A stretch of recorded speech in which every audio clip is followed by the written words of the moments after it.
Amen. Hallelujah. Let us pray. Yes, so God, we thank you, we praise you, we glorify your name. And we thank you, O Lord, for this day again for us. The opportunity, Lord, to listen to your words, Father God.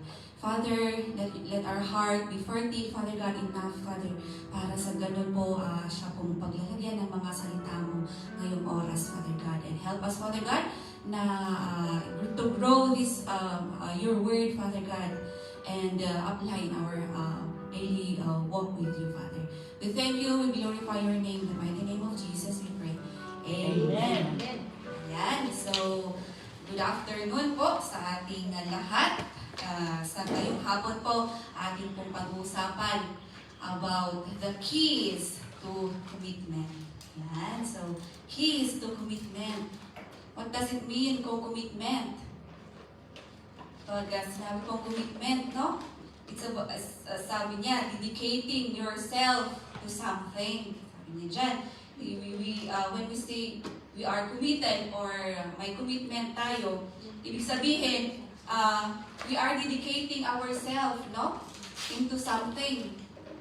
Ibig sabihin, kung in a ministry, you are committed in a ministry, you are committed in your work, you are committed sa isang church, or iba pang anything na pinagkukumitan natin. Amen? Ano pa? It says, commitment is the promise to do or give something. So, ibig sabihin, kung may pinramis po tayo, no? Kung may pinramis po tayo, ibig sabihin, we have that commitment, no? May binigay tayong commitment. Kung nag-promise po tayo sa isang tao, no? Sa isang tao, ibig sabihin, may commitment tayo sa isang tao. Or, we have that promise to be loyal. Yun ang commitment. Or, it is the attitude of someone who works very hard to do or support something. Yun yung commitment. So, we could be committed in a relationship. We are committed in marriage, no? Or we are committed sa isang church, sa ating work, at iba pa. Yun yung commitment. Amen? And sabi niya po sa Matthew 22, verse 37 and 38, sabi niya po dyan, Jesus replied, "Love the Lord your God with all your heart, and with all your soul, and with all your mind. This is the first and greatest commandment." Yan, commandment po ng ating Panginoon. First and greatest commandment. Amen? Sabi niya po dyan, love the Lord your God with all your heart, and with all your soul, and with all your mind. So sa lahat-lahat, dapat bibigay natin sa ating Panginoon ang ating pagmamahal sa Kanya. And through that, magagawa po natin yan, or we could show that love sa ating ganyang klaseng pagmamahal sa ating Panginoon, no? Sa pamamagitan ng ating commitment. Amen? Amen. Isang way po na to show our love sa ating Panginoon ay ang ating commitment. Amen? By dedicating our everything, no, to Him. Binibigay natin lahat para sa Kanya. Our time, our effort, ano pa? Lahat na ng mga bagay na pwede natin i-offer for His glory. Amen? Amen. Kasali na dyan ang ating pera. Amen. Diba? Ating giving. It's another commitment din. Amen? And remember, ang lahat ng nasa atin, galing din naman sa ating Panginoon. Amen. So, it's just right naman na we give back or subalitan. Ano bang Tagalog ng subalitan? Basta to give back, no? Yung mga binigay ng ating Panginoon sa atin. Diba? Yung mga time natin, yung effort, yung pagmamahal sa Kanya, even in our giving. Diba? Amen. Dahil He gave first. Amen. Siya ang unang nagbigay, siya ang unang nagmahal, and siya ang unang nag-sacrifice para sa atin. Amen? So, dapat magbigay din tayo, dapat mahalin din natin siya, and we have also to sacrifice for Him. Amen? So, Amen. ayan. Ano pa? Sabi niya po dyan, no? With all your heart, sabi niya dyan. With all your heart, and with all your soul, and with all your mind. Sabi niya, with all, sabi niya dyan. So, ibig sabihin, hindi lang one half. No? Hindi lang one half ang ibibigay natin. Hindi 1/4, hindi 0.01. Kapiragot or a pinch, no? Pero sabi niya dyan, buong-buo, with all your heart, and with all your soul, and with all your mind. Puso, kaluluwa, at ang ating kaisipan dapat sa ating Panginoon lamang. Amen? Amen. I remember noong bago-bago pa ako dito sa Hong Kong, yung day off kasi noon, international. Ibig sabihin, paiba-iba. Tapos, tinanong sa akin ni Pastor Sonia, anong day ka ba nakakumit? Ha? May ganun ba? Ay, may pag-ganun pala. May parang certain day na dapat nakakumit ka. No? It's not about, hindi naman sa kailangan may specific na day, but then para lang sa parang record ba? Para kailangan sa recording. Yun. So, sabi ko, ay, may ganun pala, may pa-commitment. So, meron yung binigay sa akin na form, nag-fill up ako. So, yun. Alam ko na kung anong day ako naka-commit. Amen? Yan. So, yan. So, ngayong hapon po, atin pong titingnan, no, kung paano or ano yung mga susi para tayo ay maging committed, hindi committed. Ito kay Isabella, committed or stay committed sa ating Panginoon. Amen? Yan. So, we are, the key is to commitment. Yan. So, titingnan po natin, magagaling din po siya sa word na committed. I-spell out natin yan, yung word na committed. So, number 1 po natin, na key para po tayo ay magiging committed or to stay committed sa ating Panginoon ay to be Christ-centered life or to have a Christ-centered life. Yan. Anong ibig sabihin? Dapat gawin natin na sentro ang Panginoon sa buhay natin. Dapat ang Panginoon ang sentro ng ating buhay. Amen? In every aspect or in every area of our life, dapat ang Diyos natin ang namumuna sa lahat. Amen? Sa ating pagdidesisyon, sa sa lahat ng bagay, kahit sa ating relasyon, dapat andun pa rin yung Panginoon. Lagi natin i-involve ang ating Panginoon sa lahat ng mga bagay na ating gagawin. Amen? Dahil ang Panginoon may pakialam. Amen. May pakialam ang Panginoon sa buhay natin. Amen? Ayan. So sabi po sa Luke chapter 14, verse 26. Ayan. If anyone comes to me and does not hate father and mother, wife and children, brothers and sisters, yes, even their own life, such a person cannot be my disciple. Ayan. So, ano ibig sabihin nito? Alam niyo yung nung una kong nabasa ito, sabi ko, apaka-selfish naman yun, Lord. Sabi ko ganun, paano ibig sabihin, kailangan kong i-hate yung pamilya ko. Sabi ko gano'n sa isip-isip ko. But then, yun yung ano natin, kung hindi natin i-analyze yung context ba, no? Kung hindi natin i-analyze yung ano, mawawala talaga tayo. Ay, sabi ng Panginoon, i-hate ko daw yung father ko, yung mother ko. O, wala na. Sabihin, ay, ganun pala ang Kristiyano. Diba?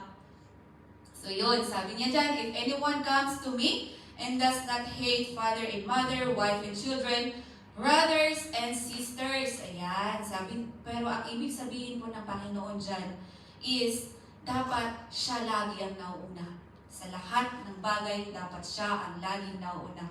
In times na we need to sacrifice even our family for the Lord, then we have to. Amen?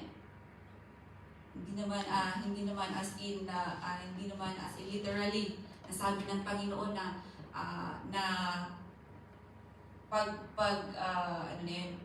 if we follow our Lord, kailangan nating baliwalain ang mga pamilya natin. Amen? Ayan. And then, in 1 Corinthians chapter 10, verse 31, sabi niya dyan, so whether you eat or drink, or whatever you do, do it all for the glory of God. Yan. So, kahit ano pa man ang ginagawa natin, no? Kahit kumakain lang, or umiinom, or kung ano pa man ang ginagawa natin, dapat gagawin natin yan for the glory of God. Ibig sabihin, ang Panginoon pa rin ang nauuna. Ang Panginoon pa rin ang nakasentro sa lahat ng mga gawain natin. Amen? Amen. So, Christ-centered life. Hallelujah. So, nung una, nung tinanong ako ng ating pastora, no, na anong day ako nakakommit, nag-isip ako, medyo tinesting ko rin ang sarili ko kasi sabi ko, yung ako ba nandito dahil sa isang tao, no? So parang iniisip ko, andito lang ako dahil nandito yung kaibigan ko, nandito rin yung kaibigan ko. So parang sa isip ko sinusundan ko lang ata yung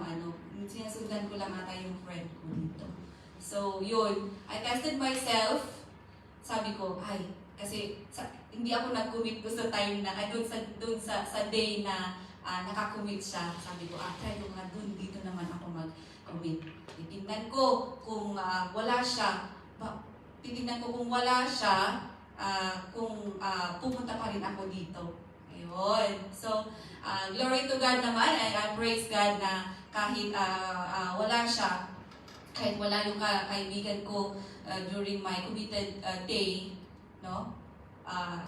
Nakakapunta pa rin ako dito. And until now, narito pa rin ako. Right? So, kung ibig sabihin kung kung ang Panginoon ang nakasentro sa ating buhay, siya pa rin at siya ang ating susundan. Amen? Amen. So, to be committed, kailangan po natin na ang ating Panginoon ang ating sentro ng ating buhay. Yan. And then, number 2 po natin is to overcome temptation. Yan, temptation. Yun naman na ang temptation, no, andyan lang, nag-aabang, andyan lang, umaali-aligid, no, sumusunod-sunod, minsan, nagbitbitin, napuli ko na ni Bishop, no, tingnan ninyo, may nagbitbitin, nagbitbitin. Lalo ngayong oras na to, may nagbitbitin kita mata yun. Amen?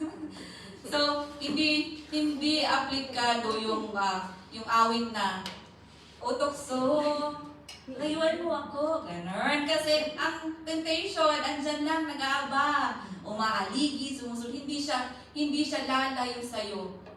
So, dapat ikaw yung lumayo sa temptation. Amen? Ayan. You want to overcome temptation. Because if we fall into it, mako-compromise po natin or mako-compromise ang ating commitment sa ating Panginoon. Common example. Common example po natin. For example, it's time for our personal devotion or prayer. No? Sabi natin, commit natin, ipromise natin sa ating Panginoon. Ngayong oras na to, dapat it's my devotion time or prayer time. No? So ayan, devotion ka or nagpe-prayer ka. But then, nandiyan si cellphone. Nandiyan si cellphone. Titit, titit. Sabi niya dyan, hindi mo matiis. Tinignan mo. So, wala na, nababad ka na doon. Scroll dyan. Scroll. Ano pa? Wala na, na-distract ka na doon sa na-distract ka na doon sa commitment mo na time na kinumit mo sa ating Panginoon para for your personal devotion or prayer, no? Wala na yung commitment. Na-distract ka na, no? Ayun. So, nakukompromise po yung commitment natin. Kaya nga sabi po sa Matthew chapter 26, verse 41 po, watch and pray so that you will not fall into temptation. The spirit is willing, but the flesh is weak. Ayan. So, ano po yung gagawin natin para po hindi po tayo ma-fall into temptation? We have to be watchful, no? We have to be watchful of the temptations. Dapat alam natin na, temptation na to, no? Para hindi na tayo ma-fall sa temptation na yon. Amen? Amen. And also to pray. Of course. Let us pray for the Holy Spirit, no? To always guide us. Kasi yung Holy Spirit, siya po yung lagi po natin kasama. Siya po yung mag-guide sa atin. Siya po yung mag-review sa atin. Kumbaga, yung Holy Spirit is our nudge. Alam niyo ba yung nudge? Yung taga-Golden Kinyang. May taga-alog pala tayo. Kalabit. Kalabit, ayan. Taga-kalabit sa'yo. Oops, temptation na yan. Sabi niya, oops, temptation na yan. Ganun yung isang trabaho po ng Holy Spirit. Amen? Yung taga-convict sa atin, taga-kalabit, taga-rebuke sa atin in times na we are faced into temptation. Ayan. So, to overcome temptation, let us always be watchful and be prayerful and ask the guidance and guidance of the Holy Spirit. Amen? And then, anong next letter po sa word na committed? M. Yan. So, number 3 po natin sa M. To be mature spiritually. Yan. Kailangan po natin maging mature spiritually. Are you matured spiritually? Matured na mo kayo? Ayan. So, sabi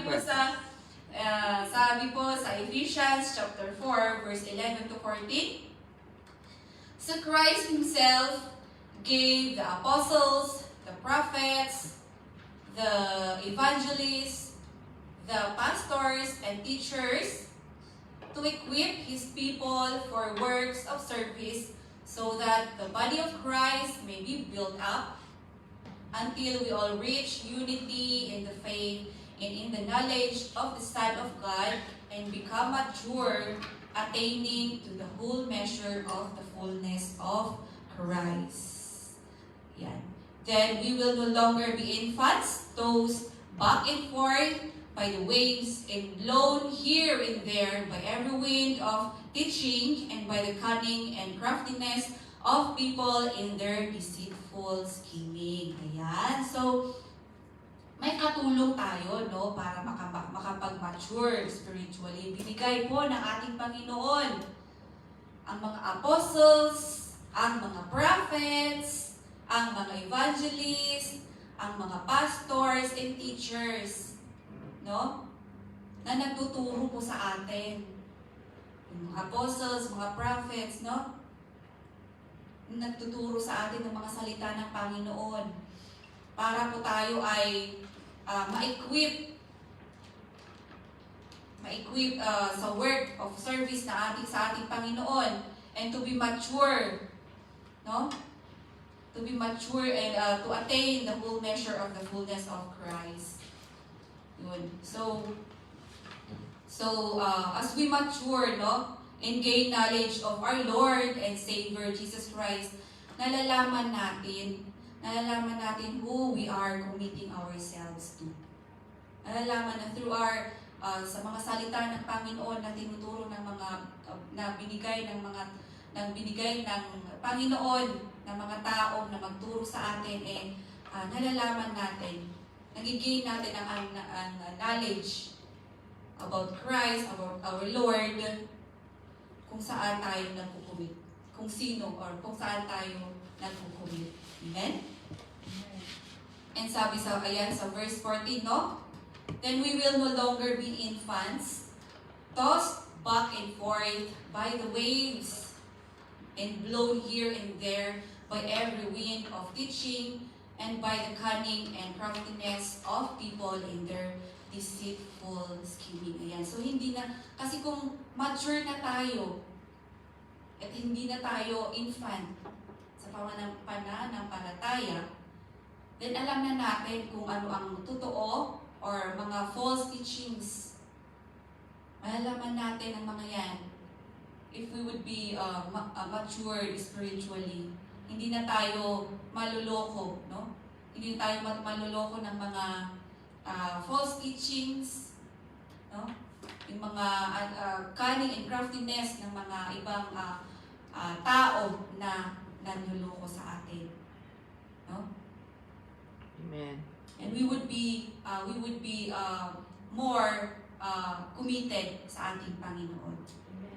Kaya kailangan na magiging mature tayo spiritually.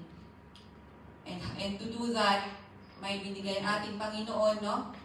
Para turuan tayo. So, kaya importante po na tayo po ay pumupunta dito sa bahay ng ating Panginoon para po makinig sa mga salita niya. Makinig sa mga pastors natin, sa mga teachers na nagtuturo ng mga salita ng Panginoon. Ayan. So, yan po ang ating third, to be mature spiritually. Yan. And then, anong next letter po natin? M pa rin. Yan. So, the number 4 po natin is to meditate on the Word of God. Yan. Siyempre, hindi nawawala po ang ating pag-meditate sa Word ng ating Panginoon. Amen? Joshua chapter 1, verse 8, sabi niya po dyan, keep this book of the law always on your lips, meditate on it day and night, so that you may be careful to do everything written in it, then you will be prosperous and successful. Ayan. So, meditating the Word of God is a way of knowing Him deeply as well. Kasi po, yung mga nakasulat po sa mga salita ng Panginoon, sa Biblia, no? Andun po kung ano ang ating Panginoon, kung ano po yung mga ginawa ng Panginoon. So, we would be knowing, no, kung sino ang ating Panginoon. So, we would know Him deeply. No? And it's a way to mature, sabi ko nga kanina, no? It's a way to mature in faith. And dapat din na kilala natin kung sino nga tayo, kung kanino nga tayo nagkukumit. Bakit? Kasi pag hindi natin kilala kung kanino tayo nagkukumit, paano pa mag-stay yung commitment natin, diba? Siyempre pag na-break, pag hindi mo kilala at may sinabi ng ibang tao about sa kanya, mabibreak yung yung trust mo sa Kanya. Amen? Kaya kailangan na we would meditate on His Word. And sabi niya po dyan, no? Always on your lips. Always po dyan, po yan. And day and night pa nga, sabi niya. No? Day and night. Kung minsan parang yung pagtulog mo na lang. No? Sa isang araw, mag-meditate ka or magbabasa ka ng salita ng Panginoon. Maganda rin pag meron yung cellphone, nagiging screen na yung mga verses, may daily verses yun. So, nakaka-help din yun, no? Na pwede nating nagiging reminder po sa atin. And also, nakaka-help sa atin para magawa natin itong day and night, no? Na maka-meditate sa mga salita ng Panginoon. Yan. So, if we meditate on the Word of God, syempre, mas nakikilala pa natin ang ating Panginoon, and syempre, we would stay committed sa ating Panginoon. Ayan. So, kaya kailangan, importante po ang pag-meditate on the Word of God. Ayan. Amen? And then, next na, Next na word? Ay, yan. Committed. Interest po natin. Yan, interest. Kailangan po yung interest natin. Kanino yung interest natin? Colossians chapter 3, verse 2, sabi po niya dyan, set your minds on things above, not on earthly things. Yan. So, ibig sabihin, we must have the interest or the passion to commit unto our Lord. Dapat yung mga bagay na natin, yung even our minds, dapat yung interest natin, sa ating Panginoon lamang. Sa ating Panginoon ang number one. Ang ating Panginoon ang number one. And not on earthly things. Yan. So we must set our interest on things on heaven and not on earth. Kasi nga whatever na naririto sa ibabaw ng lupa ay temporary lang. Amen. Amen? Yan. So ang interest po natin dapat sa ating Panginoon lang. Hindi dito sa lupa, hindi sa mga bagay na nakakasilaw, shining, shimmering, no? Shining, shimmering, splendid. Kundi, we have to set our minds on things above. Para sa ganun po, ang commitment po natin, nakaset lang sa ating Panginoon. Amen. Amen? Amen. Okay. So, yan. Patapos na po tayo. And then, next word, and next letter pala, T. Yung first T po natin, to take Satan seriously. Ayan. Huwag nating lang si Satan. Si Satan, nandyan lang yan. Makasagod natin. Sabi niya po sa Ephesians chapter 6, verse 12. Ayan. Ephesians chapter 6, verse 12. Sabi niya po dyan, for our struggle is not against flesh and blood, but against the rulers, against the authorities, against the powers of this dark world, and against the spiritual forces of evil in the heavenly realms. Ayan, so hindi na po yung sarili natin hindi na po yung sarili natin or yung kaibigan mo, yung kaaway mo, but then it's against the rulers, the authorities, and the powers of that world. Sila yung mga kalaban natin, no? Hindi yung katabi mo. Hindi yan ang kakalaban mo. Amen? but it's the spiritual forces of evil in the heavenly realms. Kaya po, wag po natin lalangin. Ano yung sinasabi ni Bishop? Nila. No? Wag natin we have to take Satan seriously. No? And we know naman kung paano mag-work si Satan, di ba? John 10:10, he comes to steal, to kill, and destroy, di ba? Yun yung trabaho ni Satan. At pag hindi natin siya sineryoso, no? Si Mr. Satan, no? Baka di natin mamalayan,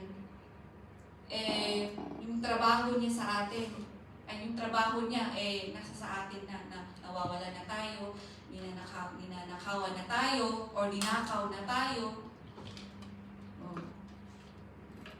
nasisiraan na tayo, or sinisiraan na tayo, and worse, no? And worse pa, baka we would be killed. No? Baka pinatay na tayo kung hindi natin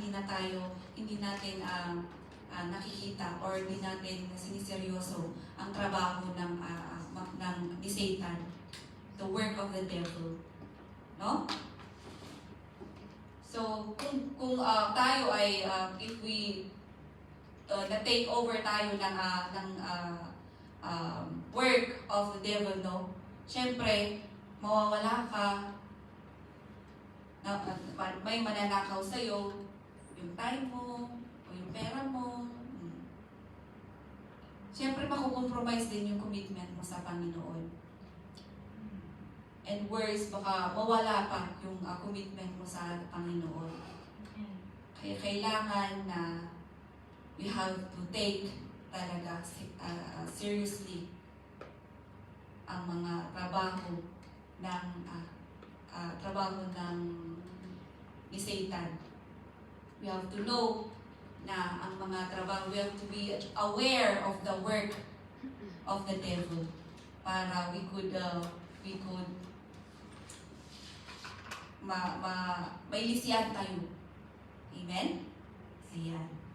So, pag ganun kasi we would be, baka ang ending po natin is separation from God. Amen? So, we have to take Satan seriously. And then, number 7 po natin, letter T. Letter T po natin. Ayan. To team up. To team up. To team up sa ibang tao. No? Pero bago ka pa makipag-team up sa ibang tao, no? Kailangan muna natin na yung sarili nating katawan, sariling isip, puso at mga ng katawan natin is in unison. No? Dapat iisa ang kung ano yung iniisip mo, kung ano yung nasa puso mo, dapat yung din yung ng action natin. Amen? Amen. So 1 Corinthians chapter 12, 15 to 20, sabi niya po dyan, now, if the foot should say, because I am not a hand, I do not belong to the body, it would not, for that reason, stop being part of the body. And then, verse 16, and if the ear should say, because I am not an eye, I do not belong to the body, it would not, for that reason, stop being part of the body. If the whole body were an eye, where would the sense of hearing be? If the whole body were an ear, where would the sense of smell be? But in fact, God has placed the parts in the body, every one of them, just as He wanted to be. If they were all one part, where would the body be? As it is, there are many parts, but one body. Two are better than one, because they have a good return for their labor. If if they were all one part, where would the body be? As it is, there are many parts, but one body. Ayan. So, So, ang mga, every part of our bodies, no? Every part of our bodies, dapat nagkaka-working together, no? They should be working together muna bago pa tayo pag-team up sa ating, sa ibang tao, no? Para sa ganon, kung ano yung iniisip, kung ano yung nasa utak, ano yung nasa puso, at yun din yung, at kung ano yung nasa isip, siya din yung nasa puso, siya din yung minamanifest or ina-act ng mga other parts of our body. Amen? Ayan. So when we commit to our God, our whole body or our whole being should be, no? Dapat lahat ng part ng ating Panginoon nakakommit sa ating Panginoon. At dapat lahat ng parts ng ating katawan nakakommit sa ating Panginoon. Amen? Amen. Ayan. And then, in Ecclesiastes chapter 4, verse 9 to 10, sabi niya dyan, two are better than one because they have a good return for their labor. If either of them falls down, one can help the other up. But pity anyone who falls and has no one to help them up. Ayan. So it's very helpful, no? It's very helpful na meron tayong partner or katulong na same yung faith niya. Hindi iba yung faith niya.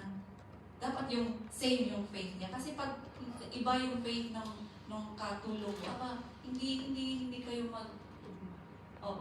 hindi kayo tutugma. Hindi kayo tutulungan. No? Baka yung isa, guyuyudan ka. Ano guyuyudan? Hinihila ka, oo. Hinihila ka. Yung mahihila ka din. Lalo na pag ikaw yung taong madaling mahila. Amen? Yeah, so but then, sabi niya dito, no, two are better than one. So, maganda na may nakikipag-team up po tayo. Nakikipag-team up po tayo para mas maganda pa yung outcome. No? Nagtutulungan. Pag in times na down ka, andyan yung ka-team mo na mag-lift up sa'yo. And vice versa, syempre, no? Kung yung ka-team up mo naman, medyo nada-down, syempre kailangan mo din namang i-lift up siya. No? Ayan. So, it's very good to team up para po mabuboost po yung commitment natin. Amen? Amen. Ayan. And then, ano po yung next letter po natin? Letter E is to exercise discipline. Yan. To exercise What is discipline. happening? Word. Yung word po natin na committed, yung ano natin. Ayan. So, exercise discipline. Of course, napaka-importante ang discipline. No? Amen. Napaka-importante talaga ang discipline. Hindi lang sa pagkukumit, but in every aspect of our lives. Amen? Amen. No? Sa Proverbs chapter 25, verse 28, sabi po niya dyan, like a city whose walls are broken through is a person who lacks self-control. Ayan. So, kung wala daw self-control, yung wall po natin na break. So, para po palagi po tayong nakatayo in our commitment or para po tayo laging stay committed, no? We need to exercise discipline. Dahil ang walang disiplina po sa sarili ay ang walang self-control po sa sarili ay walang self-discipline. Amen? Amen. Yan. So kailangan po natin to exercise our discipline para po to stay in commitment sa ating Panginoon, lalo na sa ating commitment sa ating Panginoon. Amen? Ayan, para po, mapalakas pa tayo and hindi po mabibreak yung commitment natin. Amen? And then, lastly, last po na ano natin? Last letter po natin? D. The word, the letter D, determination. Ayan. Determination, syempre. Paano ka magiging committed kung wala kang determinasyon? No? Kailangan natin po yung determinasyon. Amen. No? Sa Hebrews chapter 12, verse 1 to 2, sabi niya po dyan, "Therefore, since we are surrounded by such a great cloud of witnesses, let us throw off everything that hinders and the sin that so easily entangles. And let us run with perseverance the race marked out for us, fixing our eyes on Jesus, the pioneer and perfecter of faith. For the joy set before him, he endured the cross, scorning its shame, and sat down at the right hand of the throne of God." Amen. So, ayan. So, paano po tayo magiging determined, no? Paano ba tayo magiging determined sa ating pag-commit? Kailangan natin na, sabi dyan, let us throw off everything that hinders, mga bagay na nakakasagabal po, no? Sa ating paglilingkod or sa ating pagkukumit, sa ating commitment sa ating Panginoon, dapat po alisin po natin. Amen? Kung ano bang bagay po yan. I know, madami at iba-iba sa bawat isa. Pero dapat po, tanggalin po natin yan para wala na pong hindrance po sa ating commitment. And also, yung mga kasalanan, no? Yung mga kasalanan na that easily entangles din. Nakakagsagabal din, no? Sa pag-commit sa atin ng Panginoon. Dahil sa kasalanan mo, nahihiya ka, no? There is guilt in your heart. So hindi ka makapag-fully commit sa ating Panginoon. So there is hindrance, no? So kailangan po natin, let us throw off everything that hinders and that sin that so easily entangles.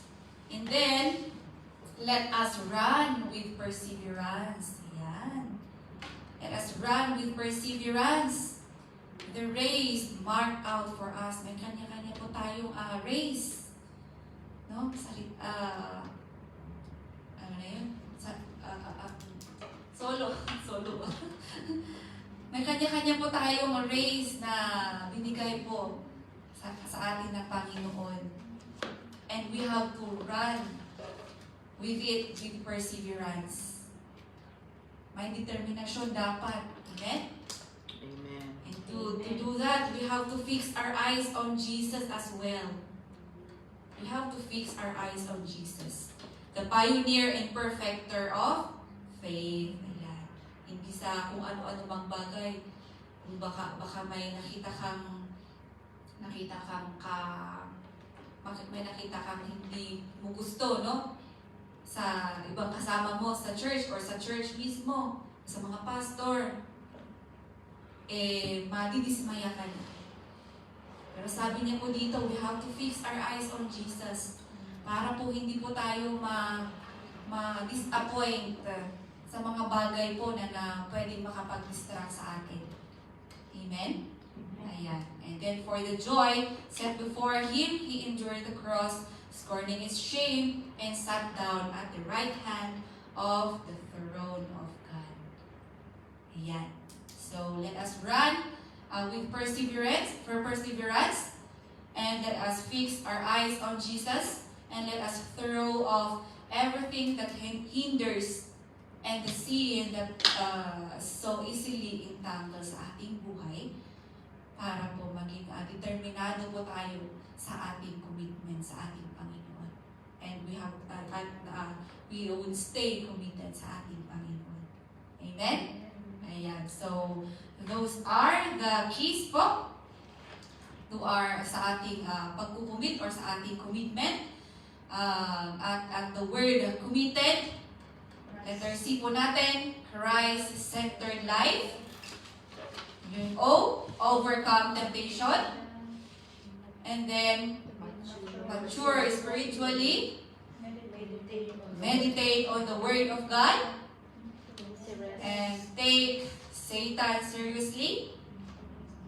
And then, team up. Exercise, discipline, and determination. Ayan. So, ang conclusion po natin, 1 Kings chapter 8, verse 61. And may your hearts be fully committed to the Lord our God, to live by His decrees and obey His commands as at this time. So, with those keys, with those keys na banggit po natin, I know there are more, but then sa mga ito na nabanggit po natin, may be help for us to stay committed sa ating Panginoon and to stay sa ating commitment. Amen? Amen. So, may you continue be committed sa ating Panginoon. Hallelujah. Praise the Lord. Let us pray. Yes, most gracious and loving Father, we thank you, Lord, for your word. Thank you again, Lord, for reminding us and for teaching us, Lord, through your words. Father God, may you continue to strengthen us and to help us, Father God, to stay committed and apply, O Lord, these things, O Apo, na mga napag-uralan po namin, to these keys to commitment para po we would stay committed sa iyo and we would stay in all commitment na amin pong pinag-committan, Father God, lalo-lalo pa po sa iyo, Father God. Thank you, Lord. May you continue to bless each and every one, O God. In Jesus' name, Amen. Amen.